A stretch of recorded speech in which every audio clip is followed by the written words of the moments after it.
সেজন্য আগে বুঝতে হবে আল্লাহর নবী প্রথম দাওয়াত দিল তাওহীদের দাওয়াত। কিসের দাওয়াত? লা ইলাহা ইল্লাল্লাহ। এইটার নাম কি? নাম কি? সব গুরিজা হো গিয়া আখির, সব গুরিজা হো গিয়া আখির জলওয়ায়ে খুরশিদ সে, এ চমন মামুর হোগা নগমায়ে তাওহীদ সে। আরেকটা উদাহরণ দিব। একটা যুবক রাস্তায় একটা সুন্দরী মেয়ে দেখতে পাইছে, ধরে নিয়ে আসছে। ধরে নিয়ে এসে তাকে উযু করাইছে, গোসল করাইছে, বোরকা পরাইলো, নামাজের মুসাল্লায় দাঁড় করে নামাজ পড়াইলো, হজ করায়, কোরআন পড়ায়, যাকাত দেওয়ায়, বোরকা পরায়, হিজাব পরায়, কঠোর শরিয়া মেনে ঘর সংসার করতে লাগলো। কিন্তু বিয়ে করে নাই। কি করে নাই? বুঝছেন কিছু? কিন্তু কি করে নাই? বিয়ে করে নাই। এই শরিয়া মানার কোন অর্থ আছে? শোনেন নাই? কোরআন পড়ে, তাহাজ্জুদে পড়ে, কোরআন না পড়ে নাকি কোনো কাজ শুরুই করে না পড়তে। এই ধরনের লোকদের সম্পর্কে আল্লামা ইকবাল বলেছিলেন, ইউ তো সৈয়দ বিহো মির্জা বিহো আফগান বিহো, তুম সব কুছ ভি হো বাতাও কে মুসলমান ভি হো।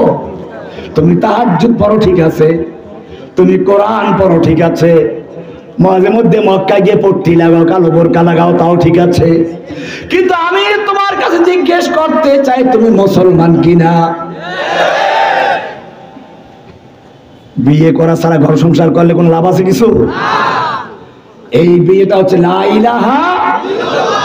আল্লাহর আইনকে উৎখাত করলো, আলেম ওলামাদেরকে জেলখানা দিয়ে ভরে ফেললো। কোন আলেমকে সে বাদ রাখলো? আলেমদের কাউকে বানাইলো রাজাকার। সাইদি সাহেবকে বানাইলো রাজাকার। কি বানাইলো? আমি সেদিন বলেছিলাম সাইদি সাহেব জামাত ইসলাম করে করুক, রাজনৈতিক ভাবে আমাদের সাথে দ্বিমত থাকতেই পারে, কিন্তু মনে রাখতে হবে তিনি একজন আলেম। তিনি একজন কি? আপনারা ইতিহাস থেকে শিক্ষা নেবেন। আলী রাদিয়াল্লাহু তাআলা আনহুর সময় মুয়াবিয়া রাদিয়াল্লাহু তাআলার সঙ্গে যুদ্ধ হচ্ছিল। যুদ্ধ হয় নাই? বড় বড় যুদ্ধ হয়েছে। এই সময় বিশ্বের সুপার পাওয়ার ছিল রোম সম্রাট। এই সুযোগটা নেওয়ার চেষ্টা করেছিল। আমির মুয়াবিয়ার কাছে পত্র লিখলো কে? রোম সম্রাট, তৎকালীন সুপার পাওয়ার। রোমের সম্রাট আমির মুয়াবিয়ার কাছে পত্র লিখলো, আমরা জানতে পেরেছি তোমার খলিফা, তোমার আমির তোমার প্রতি অসন্তুষ্ট, তোমাকে যুদ্ধ করছে তোমার বিরুদ্ধে। তুমি যদি চাও তাহলে গোটা রোম সম্রাটের সর্বশক্তি দিয়ে তোমাকে সাহায্য করতে চায়। সাহায্য করতে বোঝেন নাই? ইন্ডিয়া বাংলাদেশকে সাহায্য করেছিল কি অর্থে বুঝতে পারছেন কিছু? এই যে সাহায্য সাহায্য বলে, এটা ওই রোম সম্রাট আমির মুয়াবিয়াকে যেরকম সাহায্য করতেছিল সেরকম সাহায্য। ভারত আমাদেরকে বাংলাদেশ স্বাধীন করার জন্য বাংলাদেশের মুসলমানদের স্বার্থে করে নাই, নিজের স্বার্থে করেছিল। এই নিয়ে ভারতের প্রতি খুশি হওয়ার কোনো কারণ নেই। আমিরে মুয়াবিয়াকে লেখলো, তোমার আমির তোমার প্রতি অসন্তুষ্ট হয়েছে, তোমার বিরুদ্ধে যুদ্ধে লিপ্ত আছে।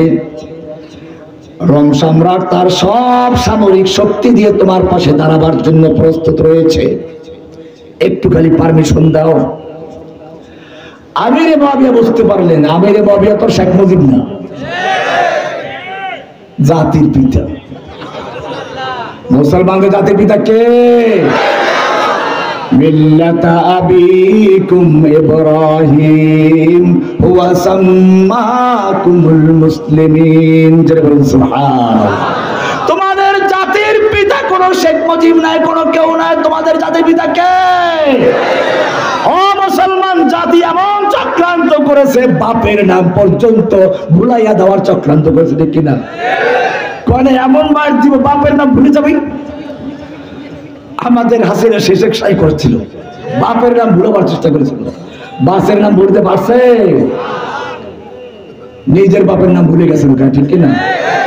যেই বাপের নাম প্রতিষ্ঠিত করার জন্য রাস্তার মোড়ে মেরে কোটি কোটি টাকা দিয়ে মূর্তি বসিয়েছিল, এক এক মূর্তির দাম 100 কোটি থেকে শুরু করে 500 কোটি 1000 কোটি টাকা পর্যন্ত।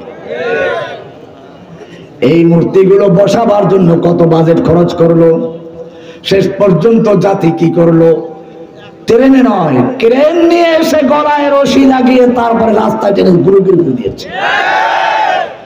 يريدون ليطفئوا نور الله بأفواههم والله متم نوره ولو كره الكافرون।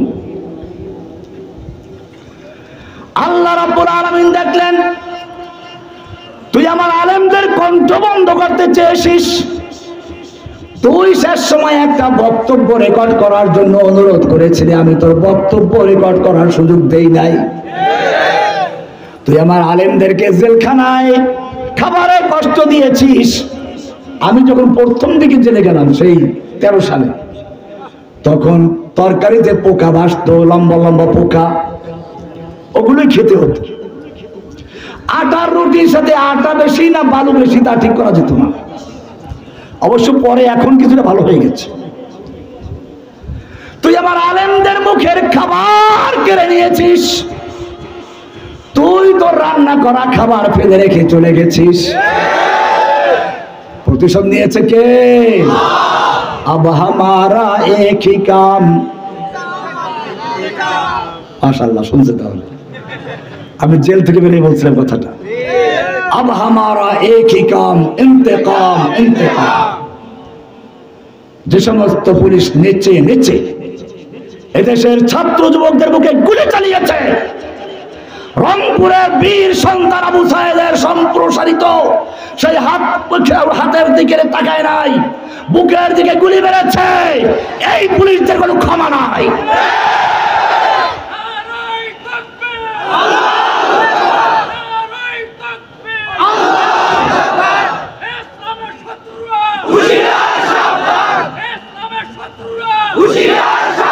আমি বলছিলাম আল্লাহর নবী সাফা পাহাড়ে দাওয়াত দিলেন, ইয়া আইয়ুহান নাসু কুলু লা ইলাহা ইল্লাল্লাহু তুফলিহুন। সুবহানাল্লাহ। এটা হচ্ছে লা ইলাহা মানে ইসলামে প্রবেশ করলো, বিয়ে করলো। এখন তুমি যত নামাজ রোজা করো, হজ করো, সব কিছু ইবাদত, ঠিক কিনা? আর যদি লা ইলাহা ইল্লাল্লাহ ক্লিয়ার না হয়, তোমার মনের ভিতরে তাকে খাজা বাবা আমার মকসুদ পূরণ করে দিবে, হবে? অথবা নেতা নেত্রী আমার সবকিছু করে দিবে, হবে? সব গায়রুল্লাহকে মন থেকে উৎখাত করে শুধু একজনকে বসাতে হবে, কাকে? লা ইলাহা ইল্লাল্লাহ।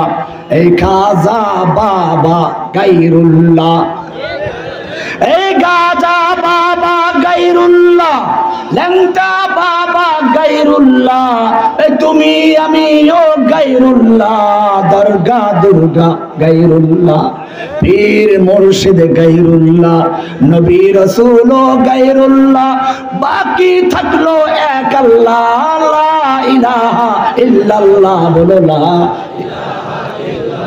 अब तो रहे बस्ता दम आखिर फिर ज़ुबान मेरे इला, ला इलाहा इल्लल्लाह, ला इलाहा इल्लल्लाह। तेरे सिवा माबूद हकीकी कोई नहीं है, कोई नहीं। तेरे सिवा मस्जूद हकीकी कोई नहीं है, कोई नहीं। अब तो रहे बस्ता दम आखिर ज़िर्द ज़ुबान मेरे इला, ला इलाहा इल्लल्लाह, ला इलाहा इल्लल्लाह, ला इलाहा इल्लल्लाह, ला इलाहा इल्लल्लाह, ला इलाहा इल्लल्लाह। লা ইলাহা পরিষ্কার হয়ে গেছে। এইবারে শুধু লা ইলাহা পড়লেই হবে না, লা ইলাহার মাধ্যমে পরিষ্কার হয়ে গেলাম আমি আমার জীবনের সকল ক্ষেত্রে হুকুম মানব কার? ইয়াকা নাবুদু, আল্লাহ আমি কেবলমাত্র তোমারই গোলামি করি। কার গোলামি করি? তোমার আমার সম্পর্ক হচ্ছে গোলাম আর মালিকের সম্পর্ক। কি সম্পর্ক? সূরা ফাতিহা পড়েন না?